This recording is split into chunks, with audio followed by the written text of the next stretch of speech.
Just the two of us today mga kakeme dahil nga pumasok ang aking daddy Kes. Kasama ko ngayon ang ating bulinggit na si Oswa Kes. Half day lang yan kasi nga kinder pa lang.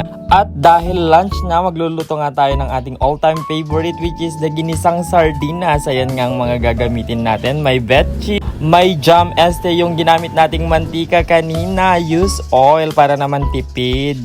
Kasi nga hindi naman tayo mayaman. Actually, minsan pa lang naman yan nagamit kaya pwede pa yan gamitin. So, ang ginagawa ko ngayon is nag-prepare ng mga kailangan. Hihiwa-hiwain natin ang ating mga repolyo, sibuyas, kamatis at bawang.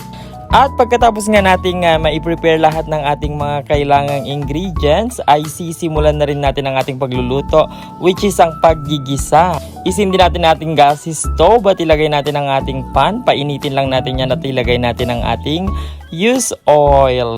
At kapag nga uminit ng ating mantika ay magsisimula na tayong maggisa. Uunahin natin ang ating bawang. Ganyan ako maggisa. Una ang bawang, then sibuyas. Ang susunod dyan ay ang ating kamatis hanggang lumambot.